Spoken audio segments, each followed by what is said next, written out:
Olá, amigas e amigos, sejam bem-vindas e bem-vindas ao 16º episódio do Baião de Três, o seu podcast ou videocast que fala sobre política, seja política a nível local, ou seja, de Mossoró, a estadual, no Rio Grande do Norte, a brasileira e também a internacional. E claro, nós sempre também falamos muito sobre outros temas que não dizem necessariamente respeito à política, e hoje, inclusive, vai entrar um desses. Eu tenho uma indicação cultural. Costa, eu sei que está assistindo, eu já terminei, eu vou tentar fazer uma indicação aqui sem tantos spoilers para quem ainda não viu, mas eu acho que vocês vão gostar bastante da indicação que a gente tem para dar hoje para vocês. E hoje o programa está recheado de assuntos. A gente tem aqui 4, 5, por volta de 5 ou 6 temas aqui hoje para tratarmos com vocês. Então, sou o Jonatas Andrade e estou aqui ao lado do nosso amigo Luiz Costa. O Caio não pôde vir hoje, mas estamos aqui nós dois, Batman e Robin, para a gente tratar hoje com vocês nesse 16º episódio, já aproveitando aqui o espaço para agradecer à nossa audiência, quem já curte, quem compartilha, quem se inscreveu, quem divulga o Baião de Três, quem comenta também lá no YouTube. Aproveito para dizer que temos também Instagram, então se você ainda não segue o Instagram do Baião de Três, então é @Baião de Três, o numeral RN. Então, repetindo, Baião de 3RN. Então, estamos lá no Instagram. E se você quer ajudar, quer contribuir, se você acredita e quer dar um fôlego a mais para nós, faça como os nossos amigos do Cindy Guardas, do Cindy Hoteleiros, a Zezinha Fernandes e o Lidocast Nogueira, nossos benfeitores, nossas benfeitoras, apoiadores e apoiadoras que acreditam e levam fé no nosso trabalho. Então, se você também quer ajudar, nos procure, fale conosco, seja pelo Instagram, seja pelo YouTube, que a gente certamente vai dar retorno a vocês. Então, mais uma vez, Costa, a gente tem hoje uma série de assuntos aqui. Alguns são mais leves, outros são bem mais polêmicos. Então, envolve hoje aqui a nível de Brasil, a nível de Mossoró, a nível de Estado também, porque a gente vai fazer uma comparação aqui. E a gente vai falar também sobre temas que dizem respeito não necessariamente à Câmara Municipal, mas a uma situação específica de um vereador da Câmara Municipal. Então, vamos lá. Mas vamos começando aqui pela nossa ordem que a gente estabeleceu. Eu queria logo começar dizendo que, por exemplo, a imprensa moçoroense, alguns veículos da imprensa moçoroense reproduziram que houve um cerceamento à liberdade, acraseado, né, cerceamento à liberdade de imprensa de jornalistas moçoroenses na vinda da governadora Fátima Bezerra para cá. Bom,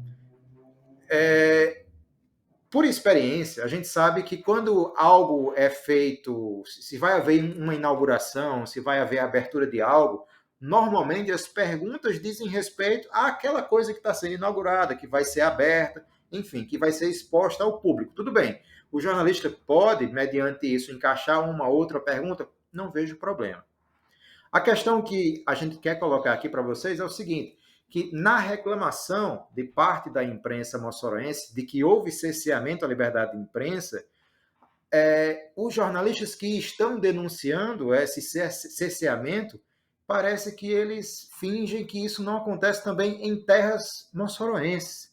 Parece que não acontece também. A gente já falou aqui, inclusive, algumas vezes que o nosso amigo Márcio Alexandre, do Boca da Noite, ele, em quase todo o texto dele, ele coloca lá que o Boca da Noite entrou em contato com a assessoria de imprensa da Prefeitura Municipal, entrou em contato com o secretário tal, com a secretária X, e não houve resposta, não houve retorno. Então, quer dizer, o silêncio ou o cerceamento só vale quando é a governadora, porque parece que a imprensa moçorense fecha os olhos, venda os olhos e esquece que a própria prefeitura, a própria gestão municipal, os secretários e secretárias, ou assessoria de comunicação que seja, tende a ficar em silêncio quando informações básicas são solicitadas, né? Então, quero passar logo aqui a palavra para Costa, para ele dar o seu bom dia, o seu boa tarde, o seu boa noite à nossa audiência, e para já pegar esse gancho aí e comentar sobre esse assunto, o que é que você acha desse cerceamento que é veiculado pela imprensa, mas ao mesmo tempo a imprensa parece que esquece também o que acontece em terras moçoroenses.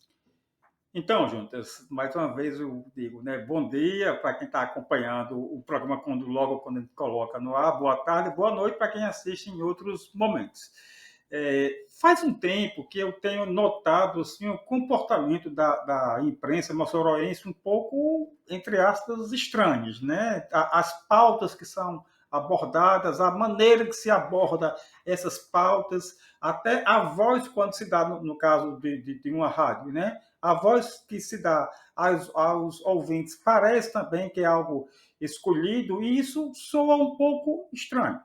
Eu acho que a imprensa, ela, por ofício, né, ela tem essa questão crítica, né, de citar, de instigar quem está lá em uma gestão, seja prefeito, governador ou qualquer outro político, né? Então, o político, ele é uma pessoa pública.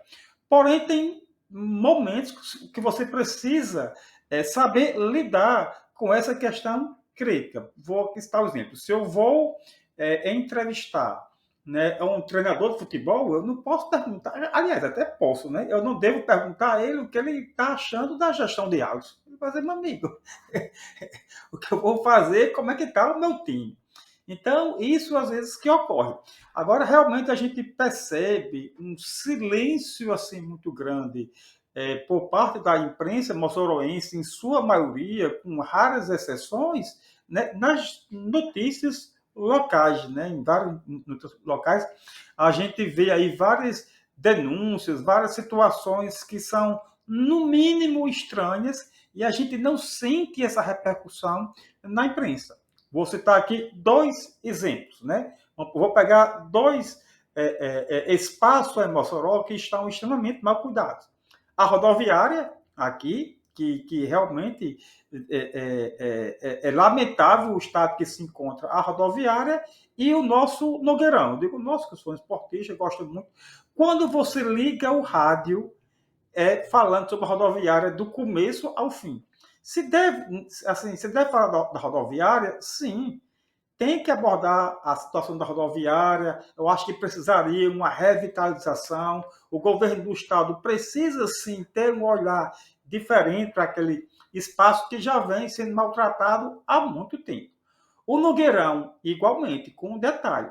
O Nogueirão passa pela sua pior crise, né? E está sendo municipalizado agora nessa gestão.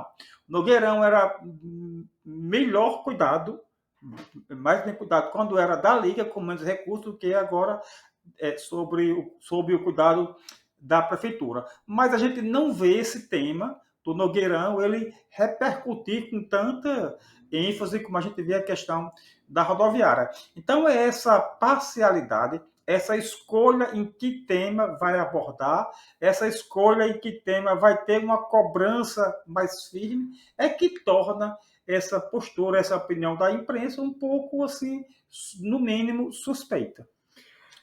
Então, assim, a gente espera que a imprensa moçoroense, ela não trabalhe com os olhos muito abertos para determinadas questões e muito fechados para outras, né? O mínimo que a gente espera, a gente sabe que a imprensa, coisas que se aprendem na cadeira de jornalismo, né? Que a imprensa não é e não precisa ser imparcial, porque atrás de cada jornal, de cada revista, existem pessoas, essas pessoas têm a sua própria índole, a sua própria carga ideológica e tudo mais.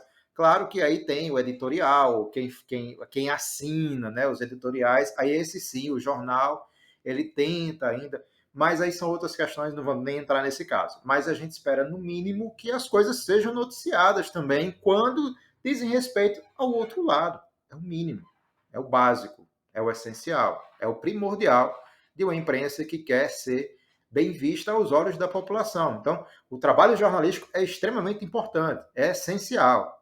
Inclusive, a gente vai voltar ao tema do jornalismo ainda, quando a gente for falar da questão do Estadão, a questão da dama do tráfico, acho que vocês ficaram sabendo aí, a gente aborda melhor mais na frente. Mas você ia falar alguma coisa? Olha, João, veja só, João levantou uma questão que é interessante, né? Quando o jornalista, aquela pessoa que aborda, que escreve, que comanda um programa de rádio, ele tem a sua opinião, é difícil ser totalmente imparcial.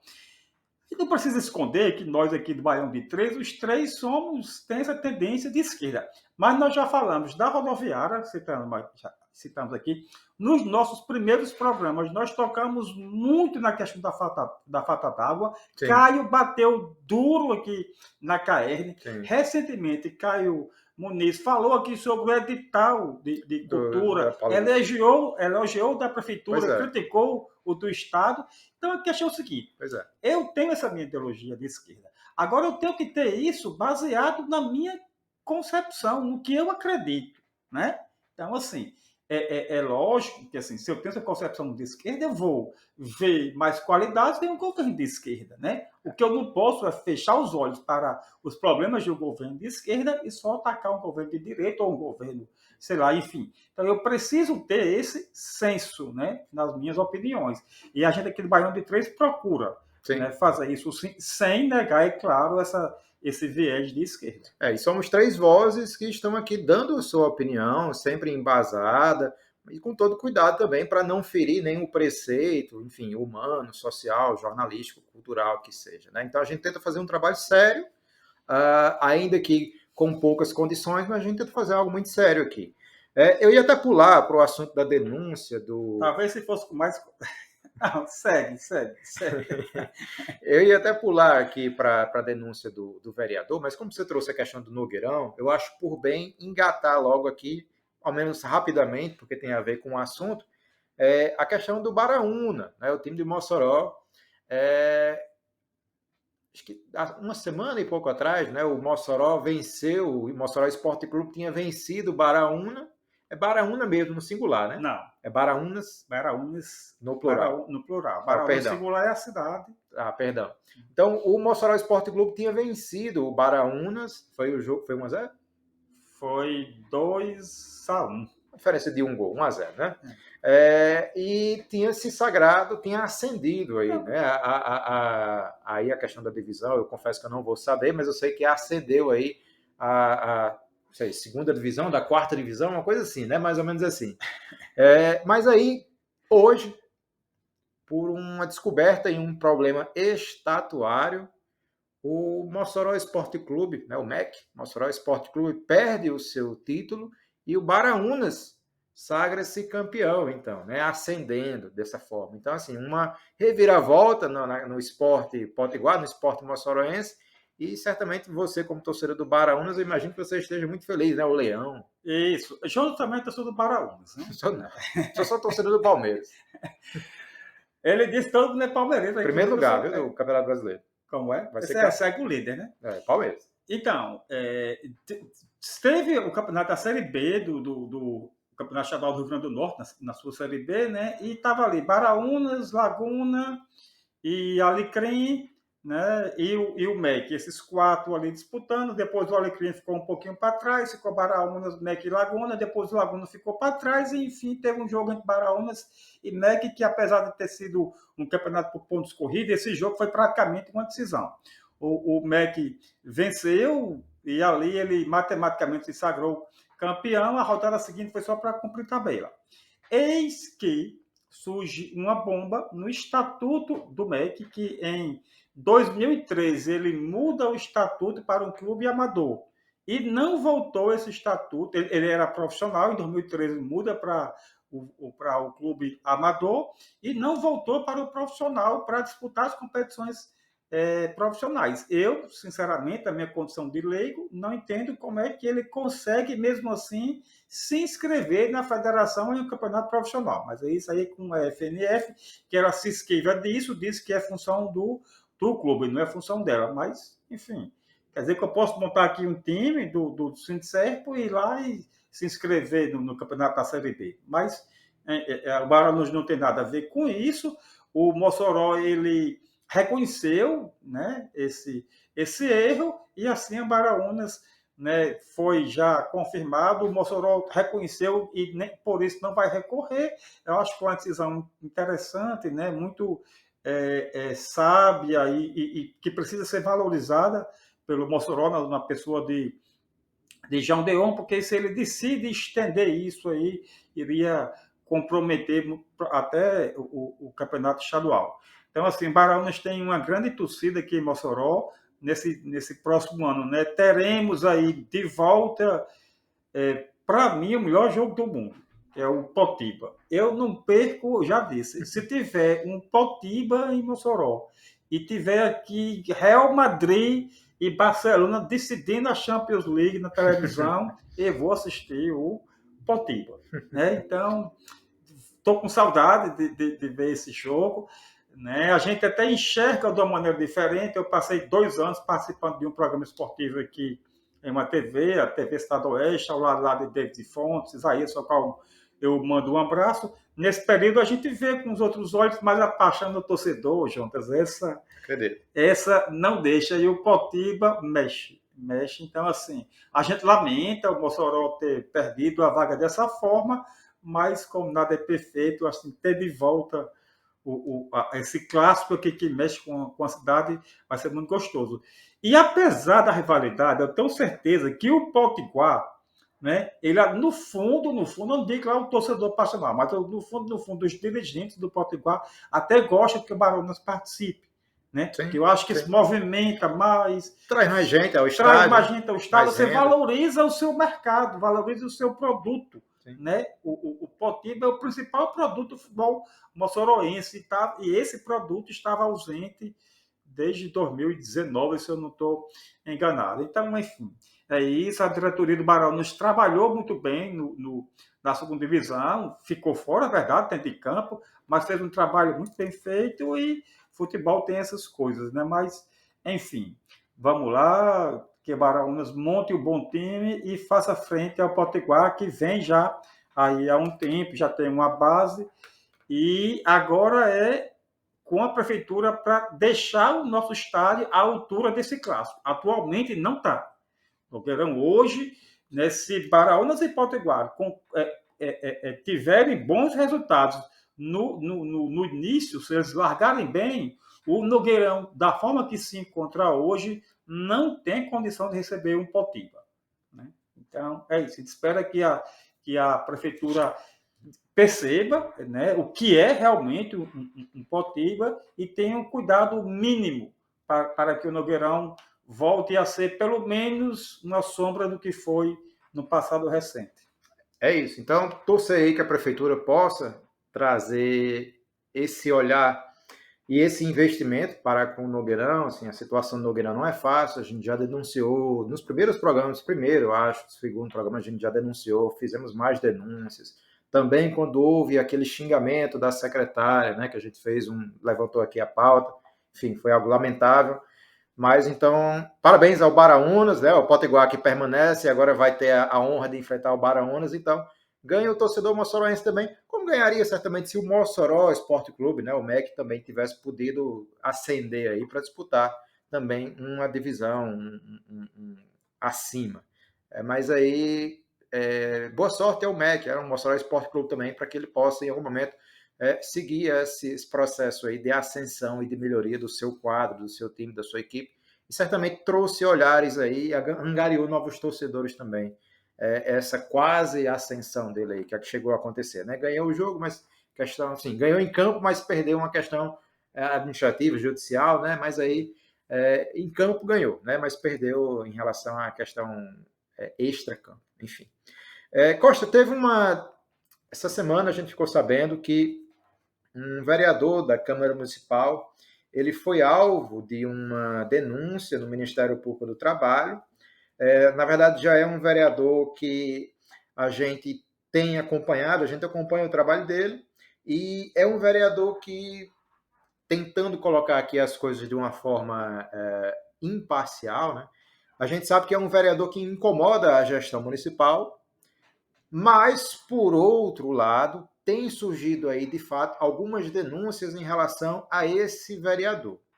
Então, primeiro aconteceram denúncias em relação a um instituto ao qual ele era ligado. Depois, o próprio jornalismo moçoroense noticiou que um dos assessores poderia ser uma peça-chave no entendimento dessas outras coisas que supostamente o vereador estaria envolvido. E agora, né, a gente ficou sabendo que esse vereador ele foi denunciado ao Ministério Público. Estou tentando aqui abrir a notícia específica, que diz o seguinte, que o Ministério Público do Trabalho abriu inquérito contra esse vereador para apurar denúncias de supostos casos de assédio moral e outras irregularidades, como perseguição e ameaça de demissão. no gabinete do vereador, porque supostamente houve uma alta rotatividade de assessores, cerca de 5 assessores tiveram uma rotatividade aí nos últimos tempos, nos últimos meses, parece que em 2023, no gabinete desse vereador.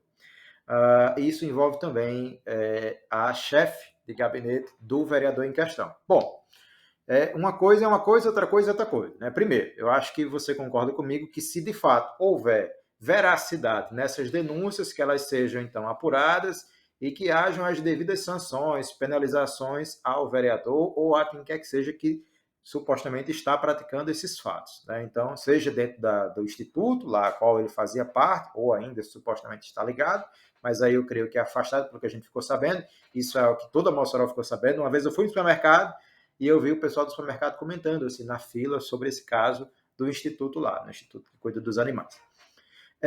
Então, assim, se é real, se for verídico, que seja apurado e que hajam as devidas sanções, penalizações, punições no âmbito jurídico que seja.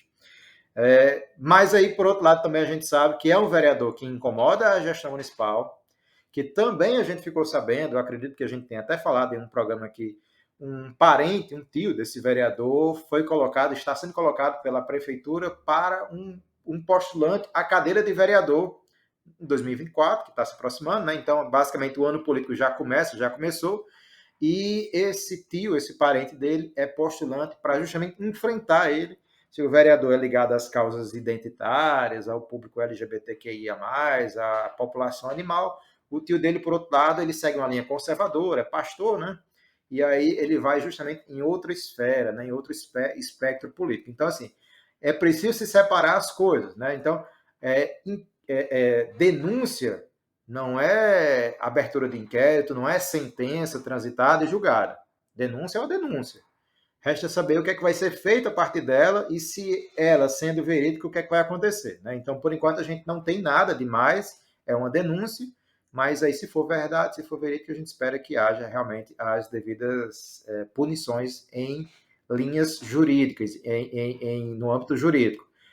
E, ao mesmo tempo, também pode ser que exista um viés de perseguição política também por conta desse enfrentamento que ele faz à gestão municipal. Então, a gente ainda não sabe, tento colocar aqui o caso da forma mais imparcial possível, mas a gente espera que a justiça seja feita, seja para um lado ou para o outro. Né? Então, deixo com você, Costa, agora, caso você queira comentar alguma coisa. Mas aí eu falei bem por cima mesmo, porque o que a gente tem de informações basicamente são essas. É isso. Sim. Primeiro, a gente precisa assim, trazer assim, à luz, porque muita gente faz essa confusão de denúncia e condenação. Né? Qualquer pessoa pode ser denunciada por qualquer outra. Né? No ato, não quero aqui aliviar, passar pano, não é isso. Agora, quando a gente enxerga, quando a gente vê uma denúncia, a gente precisa ver de onde está vindo aquela denúncia, quem está sendo denunciado, em que momento está sendo realizado essa denúncia.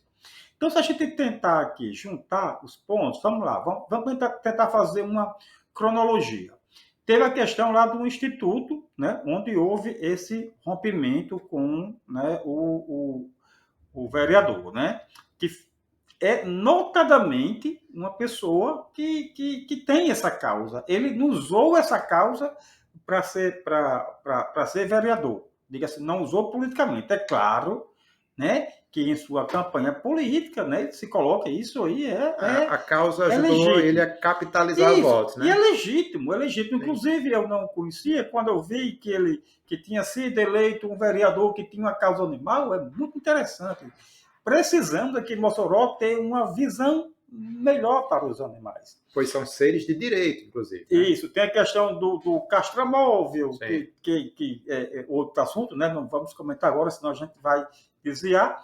Então, houve um afastamento do vereador por problemas, né, de saúde, que a gente aqui respeita e não quer entrar muito em detalhe. E houve essa questão que a gente levantou, que é o interesse da gestão atual da prefeitura em lançar um nome para fazer frente, né, ao Pablo Aires. E assim, apesar de ser em segmentos diferentes, Mas é da mesma família, você divide um pouco ali o apoio, o ambiente, porque A região é isso. Porque ele não tem apenas a causa animal, apenas a causa animal não vai garantir, não garantiu a eleição do vereador, nem vai garantir a reeleição. Então, quando a gente vê todo esse cenário e vem uma denúncia, o que é que eu penso inicialmente? Opa, peraí, vamos ver o que motivou essa denúncia. Foi realmente isso? Ou é mais uma, né, tentativa de fragilizar, né, o vereador e minar uma possível reeleição dele? Então, eu estou sendo bem honesto, é o que eu penso inicialmente. Agora, veja só. Como eu falei, da mesma forma que a denúncia é o início, esse é o meu pensamento hoje. Então, quando você tem uma denúncia, o que é que deve existir? É a acusação e a defesa. Tem que ser os dois lados com o mesmo peso. Eu não posso aqui atestar que o vereador é inocente, que confio nele, que é uma pessoa boa, que é um cara atuante. Vou copiar aqui o meu colega. Uma coisa é uma coisa, outra coisa é outra coisa. Isso não faz com que se garanta, né, que ele não tem uma perseguição lá com os assessores dele. Eu também não posso atestar, né, que houve essa perseguição porque teve esse e aquele depoimento. Não. É preciso apurar. A questão da troca da assessoria, veja só, eu sou político e eu escolho meus assessores, né? Essa minha equipe será da minha assessoria enquanto eu confiar neles.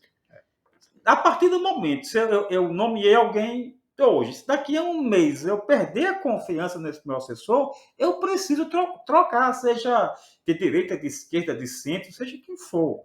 Né? Quando você está lidando com um assessor, com alguém nomeado, assim como a prefeitura, e aqui eu vou falar, qualquer gestor, a prefeitura, ela escolhe o seu secretariado, né? Quando há essa queda, ele troca esse secretariado. Nós tivemos, né, vários exemplos na gestão de Alisson e a gente em nenhum momento aqui lançou essa hipótese de ser uma perseguição que Alisson tem com seus secretários.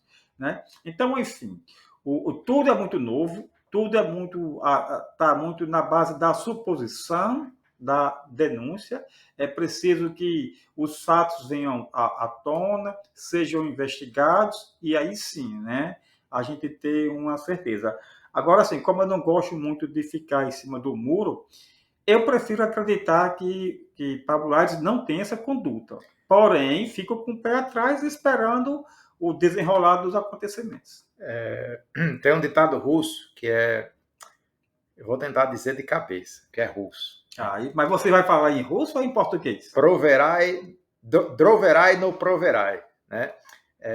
Confia, mas... tipo assim, confia, mas pesquisa.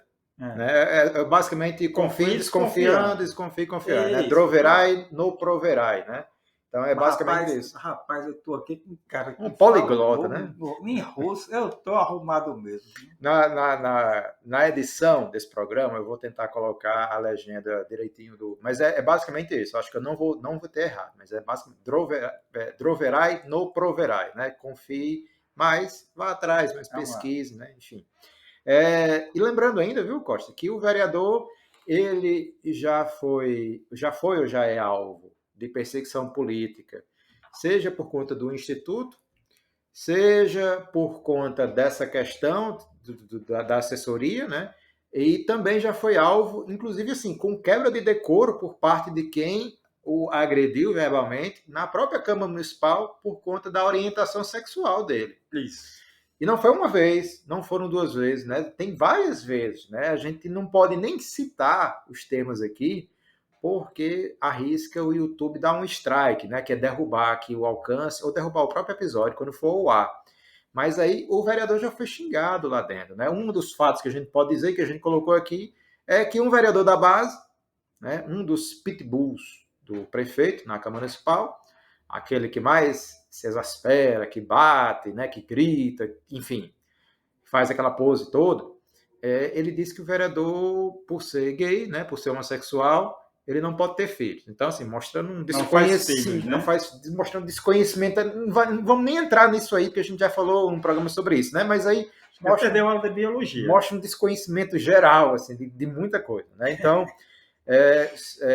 que as coisas sejam apuradas, né? Se for realmente verídico, que seja apurado, seja punido, mas é preciso que todo mundo coloque em xeque, coloque em questão também que o momento político cada vez mais fica mais quente, o clima político vai ficando cada vez mais sobressalente na cidade, nos bastidores, e é normal que existam essas falsas denúncias, supostas denúncias, e que são veiculadas aí pela imprensa, por parte da imprensa que é ligada à gestão, que é uma boa parte da imprensa, né? Convenhamos.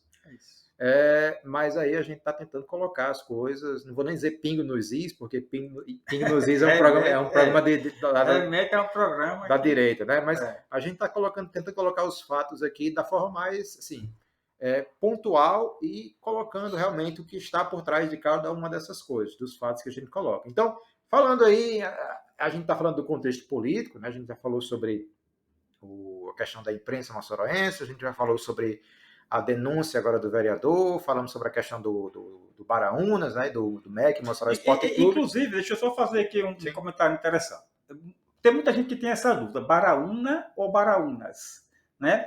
Baraúna é uma cidade aqui vizinha, né, que é muito questão de uma árvore, e Baraunas ele vem do cacique da tribo Monchoróis. O cacique da tribo Monchoróis. O nome real de Mossoró, né? O primeiro nome. Isso. Que veio da tribo, né? Tribo de Monchoróis, e o cacique era Baraunas. Então, o nome do clube de futebol, né, é uma homenagem a esse clube que inicialmente Baraunas surgiu de um bloco de carnaval, né? Que a partir daí depois foi que se transformou em clube de futebol. Então, só para ter essa diferença entre Baraúna e Baraunas. Pois é.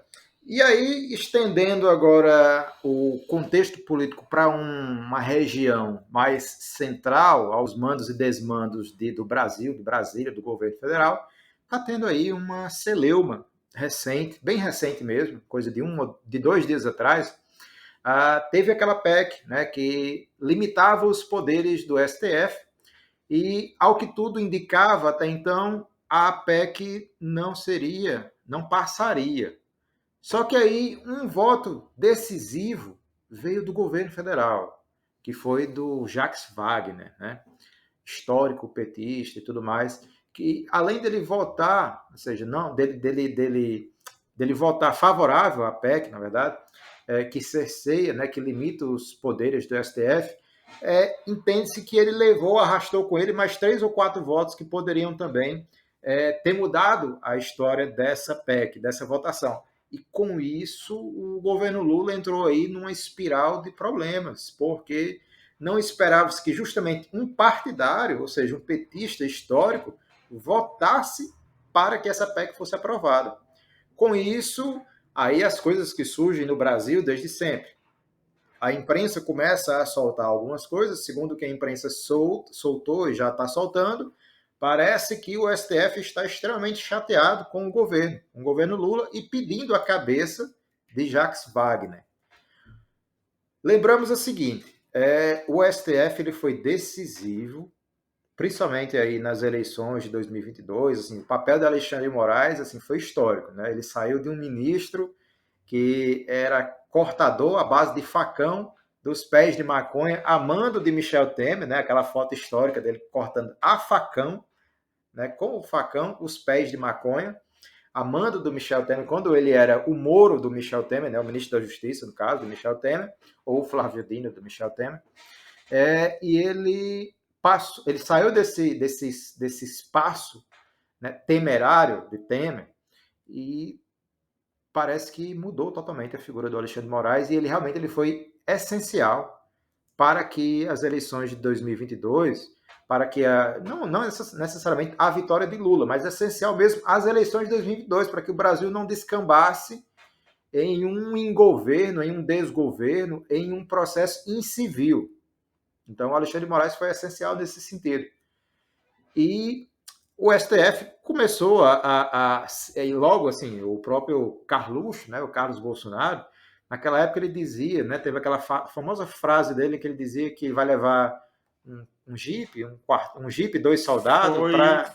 Ali foi Flávio, né? Foi o Flávio que disse, Que pronto. foi. Ele ia levar um Um Jeep, né, cabo e dois soldados. 2 soldados para poder Jeep fechar, né, fechado para do STF. bagunçar, né? E aí, assim, ou seja, o STF foi imensamente perseguido, apedrejado verbalmente, mediaticamente, digitalmente, pelo gabinete do ódio, enfim, que o Carluxo, esse sim, o Carluxo tomava de conta, né? Que era o mentor digital, intelectual da campanha digital bolsonarista do governo. Então, o STF voltou a ter um status muito importante, essencial à manutenção da ordem pública no Brasil. Só que aí os setores bolsonaristas, em vingança, em repúdio justamente ao fato de Bolsonaro ter perdido a eleição, voltaram a atacar o STF, e essa PEC seria uma forma justamente de limitar o poder do STF. E o governo, o STF perde, né? Nesse caso a PEC é aprovada, vai haver esse processo de limitação desse poder, e foi graças a um voto, claro, não foi só o voto dele que decidiu tudo, mas o voto dele se somou aí aos outros votos e a coisa degringolou nesse sentido. A imprensa já começou a noticiar que o presidente Lula se reuniu com o Barroso, e ontem esteve reunido com Alexandre de Moraes, o Zanin, né, o ex-antigo advogado de Lula, que o próprio Lula indicou ao STF, e também com o Gilmar Mendes. Então, assim, com 3 figuras, fora o Barroso, 4 figuras essenciais. Aí a gente sabe que também a Rosa Weber se aposentou, né, ela saiu, então abriu-se uma vaga, abre-se uma vaga, e isso também tem a ver com o nosso próximo assunto também, quando a gente for falar da questão do Estadão aí. Então, já deixando aqui para a Costa, fiz só um contextualizei um pouco essa questão, mas aí realmente foi se de fato o STF está pedindo a cabeça do Jacques Wagner, ou seja, a retirada dele do governo, não vão entender literalmente, por favor, né? A retirada dele do governo, isso é preocupante também porque o STF não tem esse direito de dizer e de impor quem vai ficar, quem vai entrar, quem vai sair. Então, nesse sentido, se o que a imprensa está veiculando é real, é fato, então também a gente já tem um outro problema aí. Então a gente pode ver daqui para frente não só um problema com os bolsonaristas, mas um problema entre Senado e STF. A gente pode ver nos próximos anos aí, no governo Lula, no caso, uma disputa intensa entre Senado e STF, e com o governo no meio, né? Tendo que ora puxar para um lado, ora puxar para o outro. Então é delicado, é uma situação preocupante, mas a gente espera que as coisas voltem à sua normalidade, porque 2022 já passou, Bolsonaro perdeu, o bolsonarismo ainda existe, né? Infelizmente, e consegue ainda provocar. E a gente vai entrar nesse tema, a gente vai voltar a isso na questão do Estadão, da dama do tráfico e tudo mais, mas aí eu queria deixar para a Costa para ele comentar essa questão do Senado e do STF. Olha, isso é uma questão extremamente delicada, sabe? Vou até me contradizer, que eu falei agora lá há pouco, não ficava em cima do muro, mas honestamente eu fico muito preocupado em saber para que lado a gente pende aí. Eu vejo com muita preocupação essa questão de se querer reduzir os poderes do STF. O STF, em tese, é o guardião da Constituição. Em tese, estão as pessoas de maiores saberes jurídicos ali, em tese. Então, é uma instituição que a gente precisa ter essa confiança. Agora, assim, Juntas, ele remeteu até 2022, né, mas eu queria, né, voltar um pouquinho mais. Muitas vezes, nós brasileiros, né, nós gostamos de olhar para a justiça com os olhos diferentes, quando essa justiça nos beneficia, quando essa justiça nos prejudica. Em 2018,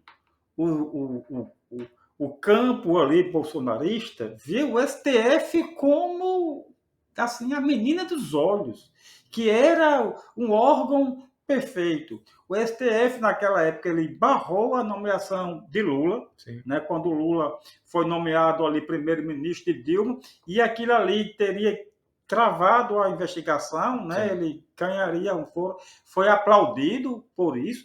Depois, assim, foi uma coisa meio sem que justificativa, até que várias outras pessoas foram nomeadas, né, a cargos políticos, e não houve a mão do STF.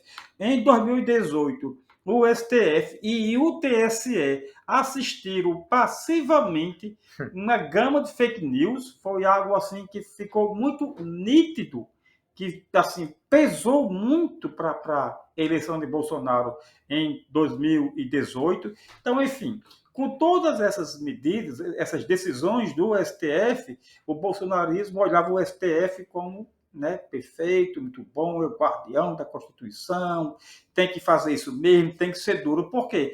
Porque essas medidas, embora drásticas, duras, né, atingiu a esquerda e beneficiava o bolsonarismo. Veio 2022, aliás, não vou chegar nem em 2022, veio 2019, onde Bolsonaro, né, iniciou o seu mandato, e ele começou a sentir a mão do STF. Né? Porque eu já disse aqui em outras oportunidades que a impressão que Bolsonaro teve é que ele não foi eleito presidente, ele foi eleito dono do Brasil. E o STF falou, opa, peraí, que não é bem assim. Existem regras a serem seguidas que nós temos que fazer valer essas regras. Então, a partir daí, de 2019 para cá, que iniciou-se um ataque muito agressivo ao STF. Então, da mesma forma que eu tenho uma preocupação desse poder muito grande ao número limitado de pessoas, isso preocupa realmente, me preocupa ao mesmo tempo, isso pode ser até contraditório, Jonas, você retirar o poder de quem deve ter esse poder. Né? Então, assim, eu confesso que eu vou ficar em cima do muro, mesmo sendo, né, mesmo me contradizendo, me falei lá atrás, porque eu não tenho essa opinião formada. Eu me preocupo muito quando a gente tem um Congresso brasileiro aqui, na minha maneira de olhar, muito pouco confiável. Eu não confio no Congresso brasileiro. E nesse que está aí, menos ainda. Né? É um Congresso que tem uma postura muito do tomar lá da cá, foi acentuado muito pelo Centrão, essa onda bolsonarista, né? Levou muito deputado, senador, ser eleito, né, na crista do Centrão, e a forma como o Centrão faz política é uma forma extremamente condenável, como eu falei, é do tomar lá da cá. Então, eu fico com receio se essa postura do Senado, né, se essa postura do Congresso, não é uma afronta ao STF, né, para que eles se tenham mais liberdade para isso. Por outro lado, tem essa questão do STF ter muito poder. Então, assim, há aí, sem dúvida nenhuma, uma crise institucional, como o Jonas bem colocou, né, o Congresso de um lado, o STF do outro, e o governo no meio, que precisa apagar esse incêndio. Né? Precisa sentar à mesa e resolver, que é muito ruim. Ninguém ganha com essa disputa. Essa disputa não tem vencedor. É igual uma guerra. A gente acha que não, tal país, tal grupo ganhou uma guerra. Ninguém ganha com a guerra. Sempre há perdedores. E nessa disputa também eu acho que ninguém ganha. Agora, assim, se a gente tivesse um Congresso mais confiável, né, um Congresso que tivesse uma postura mais ética, mais ideológica, porque assim, eu não vejo problema nenhum um congressista ser de direita. Sim. Né? Agora ele precisa exercer esse mandato de direita ideologicamente, né? Não fisiologicamente. E às vezes as pessoas confundem a ideologia com fisiologia política. Então, assim, eu fico preocupado com esse Congresso que nós temos. Então, assim, a gente vai perder o poder para que lado? Né? Vem mais para o Congresso? Me preocupa pela formação que existe hoje. E assim, nesse barril de pólvora aí, aumenta pelo fato de ter sido o Jacques Wagner, um petista histórico, que parece que ele acendeu o fogo e jogou lá na gasolina, e aí o governo vai se virar para apagar.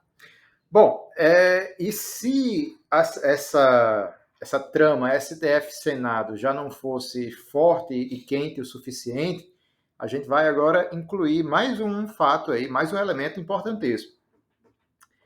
Há poucos dias, o Estadão, e aí para contextualizar melhor quem é o Estadão, ou ao menos quem é, para ser mais justo, quem é o Estadão desde 2018, embora o Estadão seja um jornal de muito tempo, né? O Estadão chegou a fazer matérias, enfim, na época de Hitler, enfim, elogiando posicionamentos de Hitler, na época da escravidão, enfim, tinha lá, né, o processo de venda e negociação de escravos.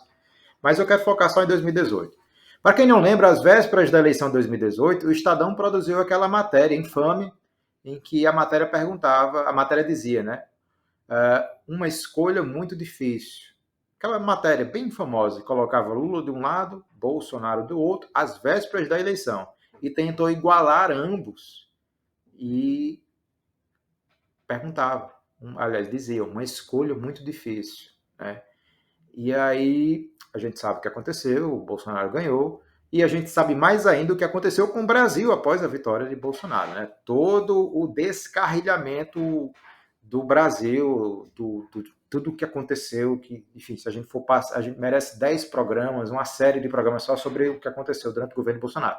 Mas o Estadão foi partidário mesmo, ele assinou mesmo, atestou que naquela hora, naquela época, ele, ao igualar Lula e Bolsonaro, um fato inexistente, assim, uma coisa que era incapaz de se promover, ele estava dizendo que eram dois lados da mesma moeda, então vamos apostar no novo, né? Que naquele momento supostamente era Bolsonaro, porque, enfim, era a primeira vez que ele estava se candidatando a presidente, né? E aí o Estadão seguiu nessa toada, nessa onda de seguir nessa escolha muito difícil, né? Na linha editorial da escolha muito difícil. E esses dias ele publicou a matéria dizendo que o que não é verdade, né? Que o Flávio Dino se encontrou com a dama do tráfico. Primeiro, que não tem nem foto e não houve encontro do Flávio Dino. Segundo, que a mulher não tinha sido condenada na época da reunião.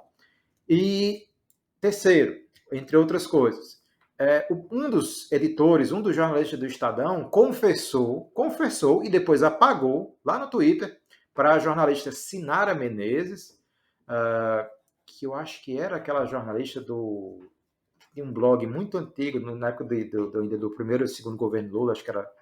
Enfim, eu não vou lembrar o nome do blog da Sinara, mas ela é bem famosa. E hoje em dia ela está na Fórum, né, no site, na revista. E o André Childers, ele confessou e depois apagou que eles só incluíram na matéria o codinome Dama do Tráfico, porque uma suposta fonte dele revelou esse apelido, ele achou conveniente e levou para a matéria. Então ele se baseou numa fala de uma suposta fonte para adesivar esse codinome Dama do Tráfico àquela mulher. E tudo isso, um dos mais importantes jornalistas do Brasil, principalmente de tempos recentes, o Leandro Demore, que ele esteve no The Intercept, né, quando o The Intercept, inclusive ele esteve à frente do The Intercept, quando o The Intercept fez revelou a Vaza Jato, né? Muita gente coloca o Glenn Greenwald, né, à frente desse processo, mas era o Leandro Demore, né? O Glenn, ele era apenas o cara que trouxe a ideia do The Intercept Brasil para o Brasil, mas o Leandro foi que tocava o jornalismo do The Intercept Brasil.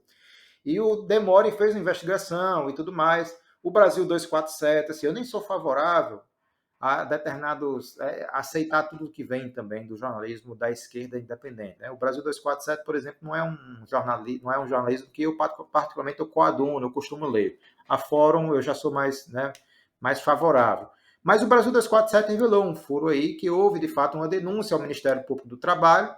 Vejam só, novamente o Ministério Público do Trabalho entrando aqui hoje, só que agora um nível maior, de que estava vendo por parte da diretora de jornalismo político do Estadão, a Andresa Matais, perseguição, assédio, xingamento e abuso do trabalho no tocante às horas extras, né? As pessoas estavam trabalhando mais do que as horas determinadas pelo contrato.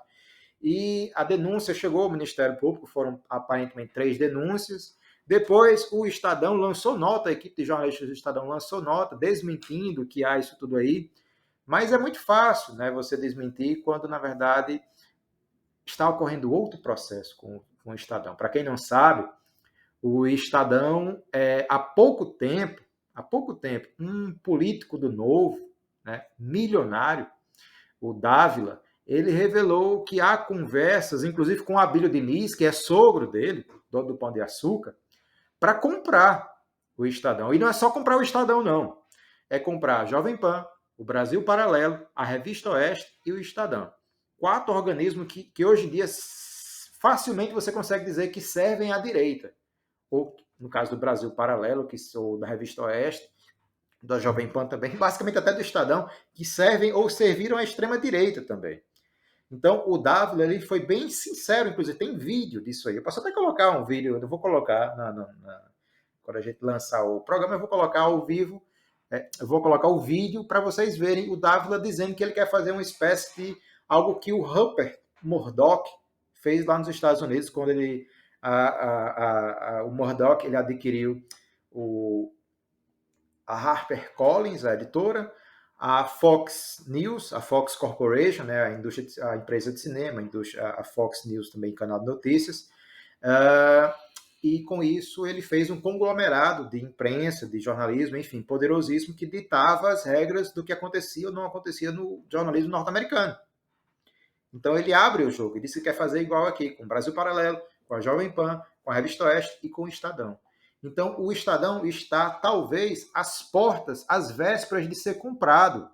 Seguindo adiante, então, porque há rumores aí pererecando nos bastidores aí do mercado jornalístico, editorial brasileiro, que você, meu caro Luiz Felipe Dávila, pode estar envolvido ao lado de figuras bem relevantes aí da sociedade, fina flor da sociedade brasileira, como Rubens Ometo, André Esteves e o sogrão Abílio Diniz, na compra do Estadão. Procede ou não procede? Tá rolando ou não tá rolando? Olha, eu acho que a coisa mais importante hoje não é só o Estadão. Eu tinha um projeto muito mais ambicioso. Eu acho que a gente precisava fazer quase que uma estratégia do Murdoch para unir as empresas que defendem a liberdade de expressão. Acho que precisava estar todo mundo debaixo de um grande guarda-chuva. Eu colocaria todo mundo. Jovem Pan, Estadão, Oeste. Brasil Paralelo, Oeste. A gente precisa estar todo mundo junto. Ou isso é só um sonho embrionário seu? Está ainda numa fase de tentar angariar esse grupo para poder ter essa conversa. Mas a conversa está rolando. Então, de fato, uma notícia como essa, o levantamento que o Brasil 247 fez, o Leandro Demore fez, tudo mais, a Fórum tem feito, realmente mancham a imagem de um produto que está às vésperas de ser comprado, para ser negociado. Então, o valor de mercado pode cair. Então, é muito interessante, né? E por trás disso, ainda há uma outra questão. O Bruno Dantas, atual presidente do Tribunal de Contas da União, ele é um dos postulantes à vaga da Rosa Weber ao STF. Então, ao ser veiculado que o Flávio Dino encontrou com a dama do tráfico, é para queimar a imagem do Flávio Dino, né? Porque a gente tem ouvido muito sobre o Messias e o Flávio Dino serem postulantes na cabeça do Lula a essa vaga. Mas aí a Andresa é amiga do Bruno Dantas, presidente do TCU, do Tribunal de Contas da União. Até o Gilmar Mendes é amigo também, da Andresa, especificamente. Então, por trás de toda essa denúncia da a dama do tráfico, o suposto envolvimento do Flávio Dino, que a gente sabe que não houve, existe também a disputa por uma cadeira no STF. Então, assim, é algo dos bastidores da política brasileira que está ocorrendo nesse momento. E não é só uma matéria, é uma matéria que tenta queimar o Flávio Dino para poder reabrir as portas para o Bruno Dantas, presidente do TCU, para ele poder ser finalmente o indicado à vaga da Rosa Weber no STF. Então, assim, uma coisa hollywoodiana até, né? Um enredo, assim, uma trama muito profunda, com várias raízes, digamos assim. Mas eu queria deixar agora para o Costa falar. Então, Junta, é realmente assim, uma trama digna lá de Hollywood. Né? Muita coisa aí. Shakespeareano. Nem tanto. Agora, Shakespeare, né? Vamos deixar ele lá no túmulo, sossegado, rapaz. Tenha calma. Hitchcock é bom. Hitchcock, né? Gostei. Mas então, para a gente ter noção, né, o Estadão, ele além dessas peripécias que Jonas falou atualmente, também remeteu ao passado, que ressaltar outra postura do Estadão. Ele apoiou o golpe de 64, né? Uma das manchetes, a manchete do Estadão, a manchete de capa do Estadão, no dia 3 de abril de 64, né, lembrando aqui que o golpe foi do dia 31 para o dia 1º, né, 31 de março. No dia 1º, né? Porque eles não querem que é o dia 1º de abril, né, que é o dia da mentira, e eles querem... Não querem que seja dia 1º, querem que seja dia 31. Colocam dia 31. Mas a manchete do Estadão, no dia 3 de abril, era democratas dominam toda a nação. O cara chamar alguém que deu um golpe, né, de democratas. Essa era a manchete. E na matéria, exalta lá um clamor popular para o golpe. Então, é algo ali que talvez na época as pessoas não tiveram, talvez não, tenho certeza que eles não tiveram consciência o que estava ali por trás. Mas hoje, uma pessoa com mínimo de conhecimento histórico, aquela pessoa que conceitua como golpe, não como a revolução de 64, sabe o que está por trás. Então, assim, a gente lamenta esse tipo de imprensa, a gente lamenta a postura do Estadão, né? E lamenta toda essa situação. Eu acho que Flávio Dino ele vem se destacando muito, ele tem ido às esferas, né, lá, democráticas, foi no Congresso, se posiciona como poucos, né? É um cara de uma eloquência muito grande. E por essa postura dele, ele tem incomodado muito a direita, né? Então, não é à toa, com toda essa trama e esse fogo, né, voltado, né, para Flávio Dino, né? Eu, particularmente, tenho uma admiração muito grande, porque o cara tem uma eloquência assim, que é de se admirar. E já agora entrando no nosso último e rápido assunto, mas antes, agradecendo novamente aos nossos patrocinadores, né, o Cine Guardas, o Cine Hoteleiros, a Zezinha Fernandes e o Nindocast Nogueira, que são as pessoas que acreditam, levam fé e têm patrocinado o nosso programa. Também aproveito para pedir que vocês curtam o vídeo no YouTube, isso ajuda o algoritmo a entender que o nosso programa, o episódio, tem relevância e expande, alarga e mostra para mais gente. Se você também não se inscreveu, se inscreva, ative o sino, você recebe as notificações de quando tiver programa novo e tudo mais. E compartilhe, comente, né? Sugira o Baião de 3 para os seus amigos, amigos do trabalho, vizinhos, enfim, família. Volte lá nos grupos. E lembrando que a gente tem Instagram também, né? Então, Baião de 3, o numeral RN, lá no Instagram. E agora, entrando rapidamente no último assunto, eu fiquei sabendo que você começou a assistir um seriado, uma série documental da Globoplay, do Globo, que eu também assisto, tenho assistido, na verdade já terminei de assistir, que é a Vale o Escrito. Vale o Escrito, um seriado, uma série documental, 7 ou 8 episódios, que fala sobre a máfia do jogo do bicho. E é uma série que começa lá, então deixo a recomendação para você que ainda não conhece, que já viu o banner, o cartaz por aí, se interessou, vai em frente, assiste porque vale a pena. Fala sobre a máfia do jogo do bicho e conta desde a época do Barão de Drummond, quando ele pensou, na época do zoológico do Barão, que ele tinha um zoológico, resolveu fazer uma premiação lá para trazer mais público para o zoológico dele, ainda no século XIX, até um pouco depois da morte da Marielle Franco. E por que eu estou destacando Marielle Franco? Porque tem muito a ver, a máfia do jogo do bicho tem muito a ver com a morte da Marielle Franco. Supostamente, inclusive, talvez tenha tudo a ver com a morte da Marielle Franco. Então a série traz ainda figuras que a gente conhece, que estão lá também envolvidas com essa máfia, ou envolvidas com esses mafiosos, né? Tem Pelé, tem Edmundo, tem Romário, tem Alcione, tem Anitta, o carnaval brasileiro, a ditadura brasileira. Então tem o futebol, né?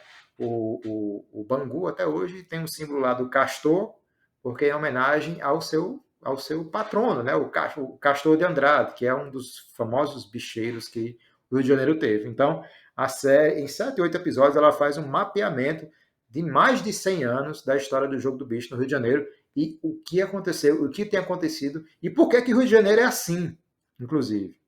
Milícia, tráfico, perseguição e tudo mais. Então, as entrevistas são com as pessoas de verdade, muitas falando pela primeira vez sobre a máfia do jogo e o envolvimento delas. Tem um episódio, uma grande parte do episódio, só sobre o Adriano da Nóbrega, que é aquele miliciano que morava lá no Vivendas da Barra, né, que é aquele condomínio que a família Bolsonaro morava e que depois disseram que o Adriano namorou, enfim tem essas proximidades, né, entre a família Bolsonaro, o Adriano, né, o Adriano ele recebeu a medalha de comenda de honra da ordem, né, do Flávio Bolsonaro, o Bolsonaro falou sobre ele, o Queiroz está na série também, enfim, é imperdível mesmo, porque se você quer conhecer um pouco mais de como é que o Rio de Janeiro chegou na situação em que está, Vale o Escrito é uma série que vai trazer luz a muitas questões que a gente desconhece sobre o que acontece no Rio de Janeiro. Costa, você que assistiu, você que está assistindo, você está gostando? O que é que você está achando aí até então da série? Eu estou assisti o terceiro episódio apenas. E realmente. Eu falei alguma inverdade aqui ou não? Nada, nenhum. Alguns spoilers, mas nada que impeça de alguém assistir, pelo contrário. Desperta mais o interesse. E assim, é muito bem produzida. Os depoimentos são muitos assim, contundentes, né, com as próprias pessoas que viveram. É interessante assim, alguns depoimentos, de certa forma, assim, sarcásticos, né? O cara tem lá o Capitão Andrade, né? Que foi o mentor lá. Guimarães. Pode ser spoiler, né? Guimarães, né? Guimarães. É porque acho que talvez tenha Andrade outra. Não, tem. Tem um Andrade, né? Mas eu sei que o dele é Guimarães. O que dividiu lá. É o que chamou ele de o STF do jogo do bicho, o STF do crime, né? Isso. Então o cara montou ali uma estratégia de forma que pacificou ali, dividiu tudo, o cara com inteligência extremamente. A inteligência você pode usar para várias formas, né? E a forma como se o poder, a ganância, como se envolve toda a polícia, a milícia, o jogo do bicho, enfim, interessantíssimo e realmente diz muito, né, porque que o Rio de Janeiro tem toda, né, essa situação. Uma coisa incrível, e assiste que é interessante. Um pouco assim pesado, a gente fica até meio que mais... É a realidade do Rio. Então, tá lá no Globoplay, né? Então você que é assinante, e se você não é assinante, você pode fazer a sua conta no Globoplay e assistir gratuitamente o primeiro episódio, né? Você pode assistir. Obviamente, por meios alternativos, a gente sabe que dá para conseguir por aí, né? Mas a gente não vai divulgar isso por aqui. Então, assista o Vale o Escrito, um excelente passatempo, embora seja pesado, como o Costa falou, mas é muito bom, muito bom. A gente fica conhecendo muita coisa sobre a história do Rio de Janeiro, então tem entrevistas com pessoas que eu admiro bastante. O Luiz Antônio Simas está lá, já falei dele, não sei se foi aqui nos bastidores ou foi no episódio em si, mas para mim, a melhor caneta do Brasil, o melhor escritor do Brasil. Vascaíno. É botafoguense, né? Vascaíno. Enfim, tá errado porque não é palmeirense, independente de ser vascaíno ou botafoguense. Pessoal, então, muitíssimo obrigado. Esse foi o Baião de 3 deste sábado. A gente agradece a audiência, deseja que vocês tenham, caso vocês estejam assistindo na hora do almoço, quando o episódio mais ou menos vai ao ar, que vocês tenham um excelente almoço. No próximo sábado a gente está aí novamente. O Caio, a gente falou já no início, não teve como estar aqui hoje, mas acredito que a gente tenha conseguido realizar um bom episódio com bastante informação, volumoso de temas hoje, inclusive, acho que foi um dos episódios que a gente teve mais temas.